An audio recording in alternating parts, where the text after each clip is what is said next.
નમસ્કાર, હું છું ધ્રુવી. અમારા વિશેષ કાર્યક્રમમાં આપ સૌનું સ્વાગત છે.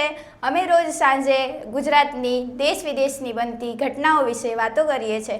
તો આજે અમારા વિશેષ કાર્યક્રમમાં જોડાયા છે અમારી સાથે GSTVના વરિષ્ઠ પત્રકાર એવા અનિલભાઈ પટેલ. અનિલભાઈ, આપનું ખૂબ ખૂબ સ્વાગત છે.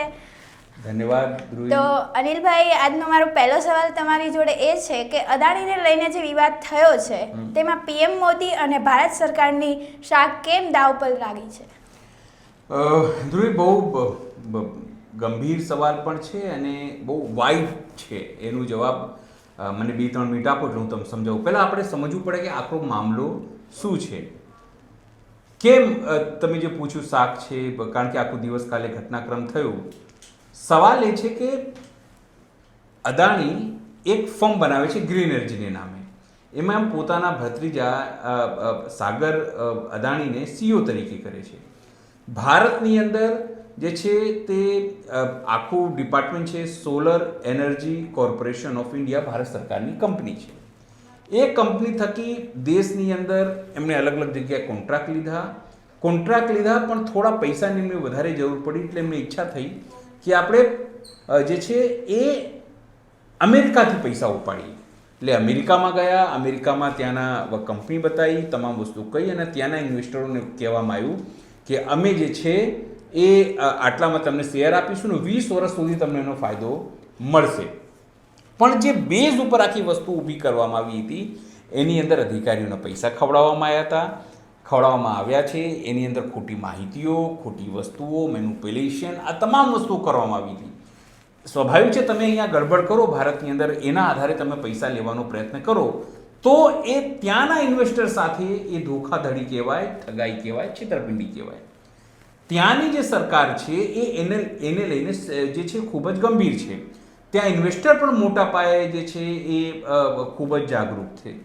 આ વસ્તુઓ જ્યારે ત્યાંની સરકારોને ધ્યાનમાં આવી અને ત્યાંથી જ્યારે 2021 આવ્યું નથી કે આજે આ કેસ અચાનક 2 દિવસ પહેલાં ચાલુ થયું ને ત્યાંની સિક્યોર ત્યાંની કંપનીએ, ત્યાંની કોર્ટોએ, ન્યુયોર્કની અંદર બ્રુકલિન નામની કોર્ટ છે, જગ્યા છે, ત્યાંની કોર્ટે સમન્સ મોકલ્યું અને અરેસ્ટ વોરંટની વાત કરી. 2021 આ તમામ ઘટનાક્રમ ચાલતું હતું ને 2022 ની 2023માં એમના ભત્રીજાને ત્યાંની FBI એટલે ફેડરલ ઇન્વેસ્ટિગેશન એજન્સીએ ત્યાં પકડ્યો. એના પછી જસ્ટિસ ડિપાર્ટમેન્ટમાં તમામ વસ્તુઓ ગઈ, પુરાવા ત્યાં ભેગા થયા. પુરાવા ભેગા થયા બાદ ત્યાંના વકીલોએ કીધું કે સાહેબ એ અહીંયાના વકીલોએ, ત્યાંના વકીલો એટલે કે અદાણીના વકીલોએ કીધું કે સાહેબ આરોપો ખોટા છે.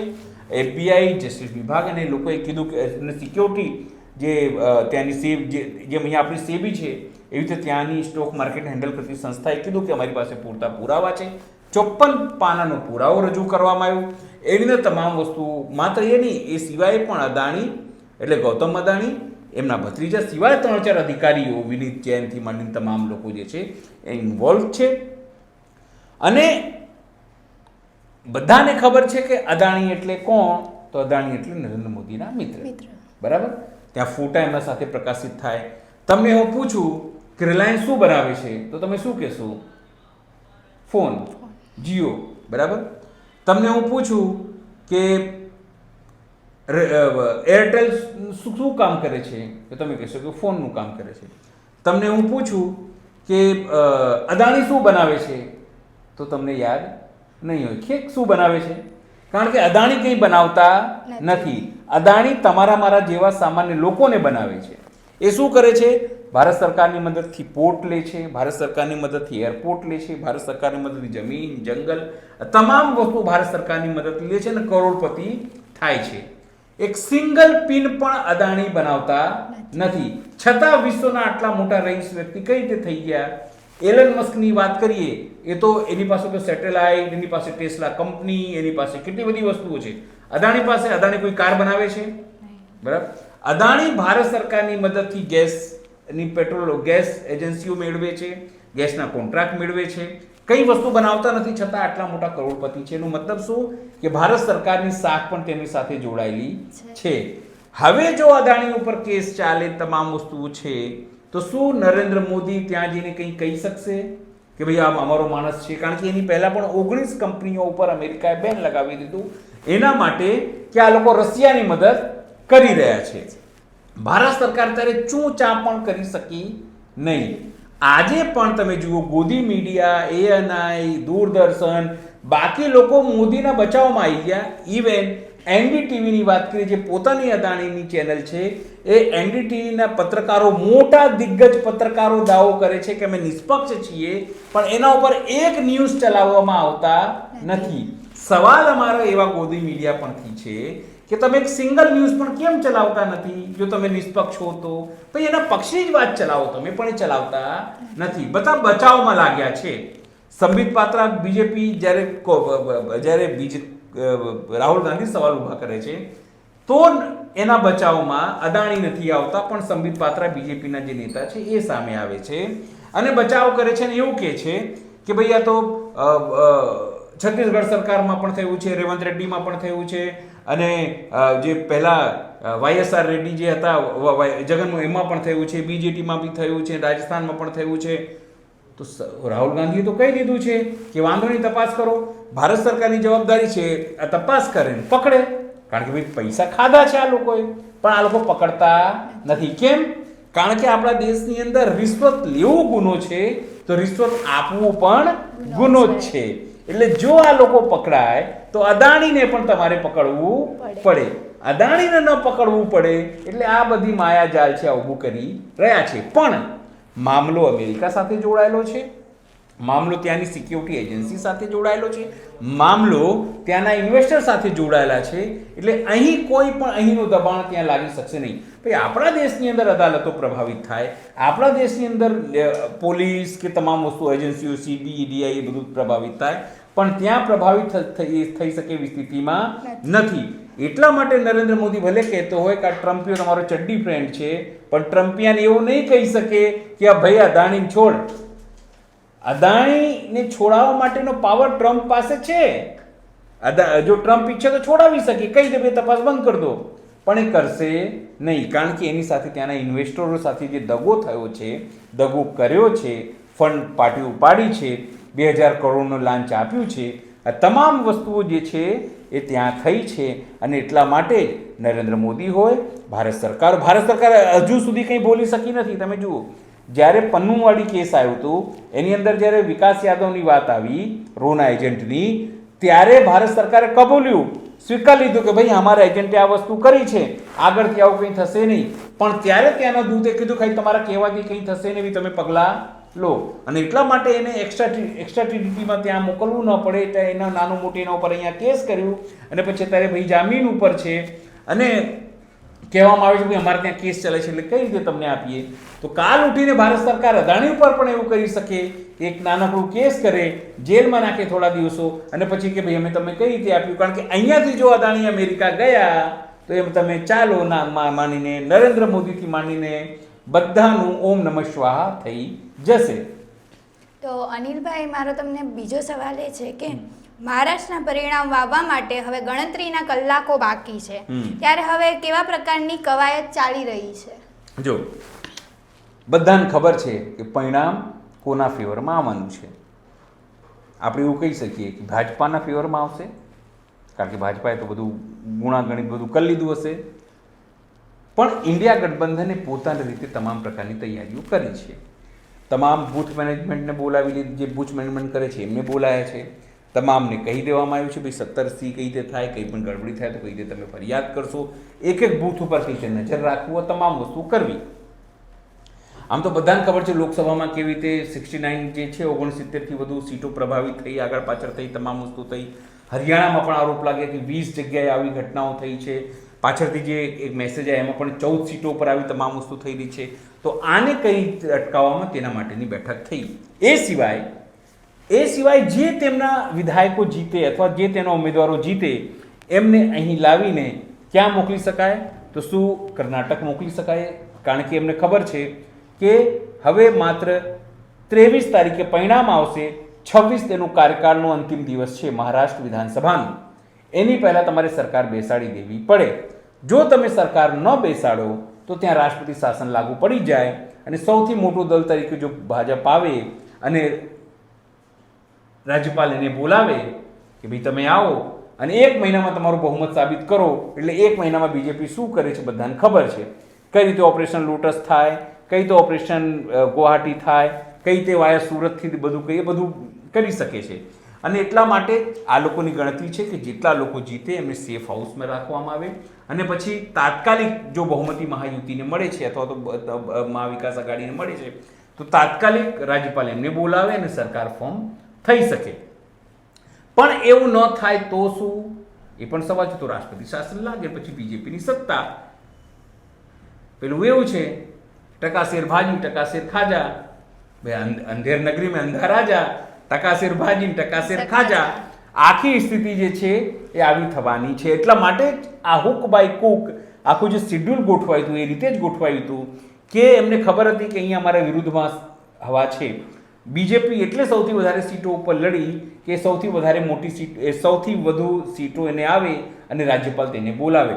રાજ્યપાલની ભૂમિકા કેવી છે આપણને ખબર છે. સુપ્રીમ કોર્ટ કેવી રીતે કોશિયારીને કહી ચૂક્યા છે કે તમે ખોટું કર્યું છે, તમે ખોટું તમારા હકમાં નથી, છતાંય તમામ વસ્તુ તમે કરી ચૂક્યા છો. પહેલાંના જમાનામાં રાજ્યપાલ એટલે એ જે સંવિધાન પ્રમાણે બધું ચાલે જોવાનું એનું કામ હતું. પણ હવે એ લોકો બીજેપીના કાર્યકર્તા તરીકે, નેતા તરીકે કામ કરે છે.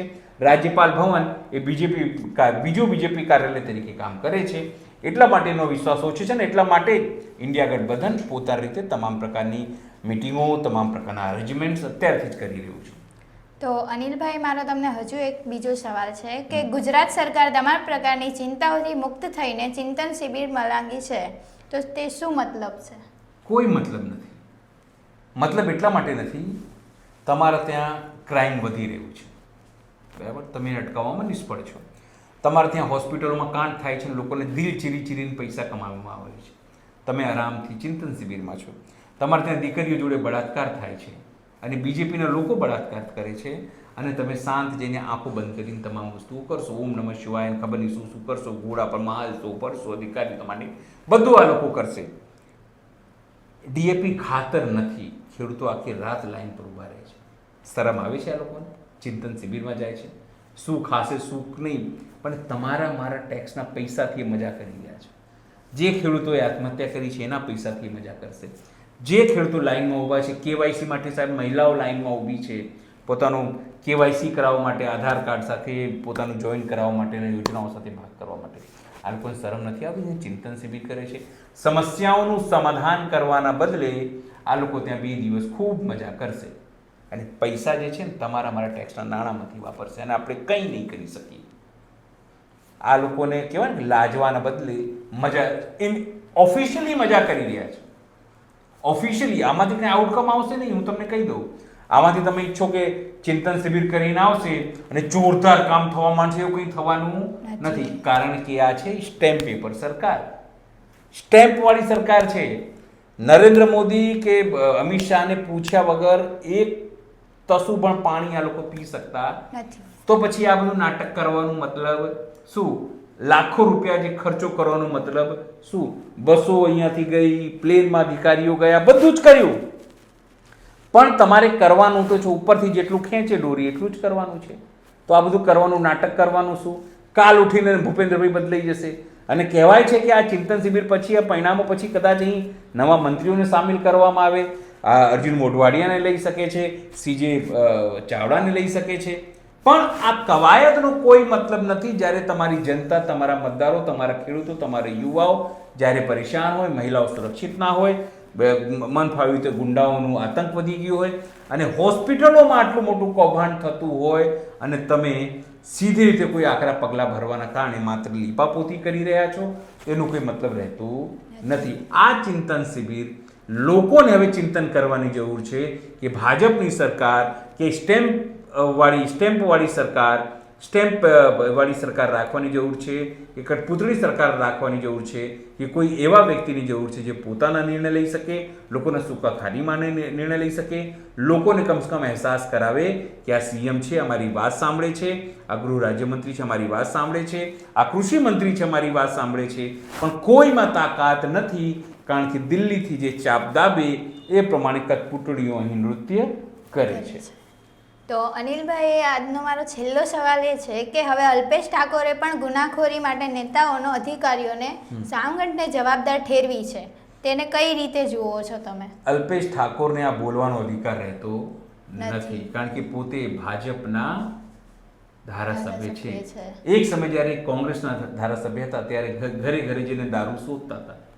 એ જિગ્નેશ મેવાણી અને ત્રીજો અમારો પાટીદાર હાર્દિક પટેલ, જેને સમાજના ગદ્દાર તરીકે લોકો અત્યારે ઓળખે છે. હું નથી કહેતો, સમાજના એના જે સાથીઓ છે એ જ કહે છે કે એને ગદ્દારી કરી. સવાલ એ છે કે કેમ અત્યારે અલ્પેશ ઠાકોરને જ્ઞાન થયું? શું પહેલાં નહોતું? એના સમાજના એક વ્યક્તિની હત્યા થઈ અને ત્યાં પહોંચે છે અને રાજનીતિ કરે છે, હીરોની જેમ બતાવવાનો પ્રયત્ન કરે છે. પણ આ લોકો વિલન છે. હું તમને કહું, અલ્પેશ ઠાકોર હોય, હાર્દિક પટેલ હોય કે એના જેવા અનેક લોકો, જે લોકોએ પોતાની વફાદારી પોતાના સમાજ સાથે ના રાખી, જે લોકોએ પોતાના પક્ષ સાથે વફાદારી ન રાખી, જે લોકોને માત્ર પોતાની સત્તા જોઈએ, પોતાની સત્તામાં રહેવાની વાત છે, એ લોકોને આ વાત શોભતી નથી. શું દારૂ બંધ થઈ ગયું છે અત્યારે? શું રામરાજ આવી ગયું છે અલ્પેશ ઠાકોર જ્યારે બીજેપીમાં આવ્યા પછી? શું કરપ્શન અટકી ગયું છે? મર્ડર અટકી ગયું છે? દીકરીઓના બળાત્કાર અટકી ગયા છે? મંદિરમાં ચોરી અટકી ગઈ છે? શું અટક્યું છે પેલા એ કે? કોઈ અટક્યું નથી. ત્યાં તેઓ જાય છે, લાખ રૂપિયા પરિવારને આપે છે. આ લાખ રૂપિયા સાહેબ 2 મહિના ચાલે, આટલી મોંઘવારી છે. એ હું નથી કહેતો, ભારત સરકારનો આંકડો કહે છે કે 47,000 રૂપિયા તમારે મહિને ચલાવવા જોઈએ. આ તો 2 મહિનામાં પતી જશે. પછી અલ્પેશ ઠાકોર ખાલી આવીને હીરો બનીને જતા રહેશે. એક નંબરનું બકવાસ માણસ છે આ. હું તમને કહું, હા, એના સમાજમાં એ સારો હોઈ શકે છે, કેટલાક લોકો માટે સારો હોઈ શકે છે, પણ નૈતિકતા રીતે આ માણસ તકવાદી છે. આ માણસ જે છે એ માત્ર તકનો ઉપયોગ કરતા જાણે છે અને સત્તામાં એટલે ધારાસભ્ય બની ગયો. રાધનપુરમાં ગયા હતા, રાધનપુરના લોકો એમને હરાવી દીધા, ગાંધીનગરના લોકો એમને જીતાડી દીધા. અત્યારે ધારાસભ્ય છે અને આઈને આવી લવારી પોતાની સરકારની સામે બતાવવાનો પ્રયત્ન કરી રહ્યા છે કે હું મારી સરકારની સામે બોલું છું. હું અલ્પેશ ઠાકોરને સાહેબ પડકાર ફેંકું છું કે શું એ ફરીથી દારૂ ગોતવા નીકળશે મારી જોડે? આવશે તો હું એને દારૂ બતાવું કે ક્યાં દારૂ વેચાય છે, કઈ રીતે ફોન થાય છે અને કઈ રીતે દારૂ આવે છે. પણ હવે એમની હિંમત થઈ શકતી નથી અને આવી રીતે પોતાના સરકારને, પોતાની અધિકારીઓને કઠેડામાં મૂકીને પોતાને હીરો બનાવવાનું સમાજની વાતો કરે છે. પણ એ કેશવનગર ના જઈ શક્યા જ્યાં ઠાકોર સમાજના ઘરો તૂટ્યા હતા. એ જ જેને પૂછે અત્યારે કેશવનગરના લોકોને શું પરિસ્થિતિ છે, તે કંઈ બોલી શકશે નહીં. એમની પોતાની રાજનીતિ છે, એમને મુબારક, પણ સમાજ ઉપર તેઓ રાજનીતિ કરે છે, ઠાકોરો ઉપર તેમને રાજનીતિ કરે છે અને પછી પોતાની સુફિયાણી વાતો કરે છે તો એમને શોભતી નથી. તો આ હતા અમારી સાથે અનિલભાઈ પટેલ. તો અનિલભાઈ, આપનું ખૂબ ખૂબ સ્વાગત. કે આભાર કે આપ અમારી સાથે જોડાયા. અને તમને અમારી ચેનલ જો ગમી હોય તો તેને લાઈક કરો, શેર કરો, સબસ્ક્રાઈબ કરો. નમસ્કાર.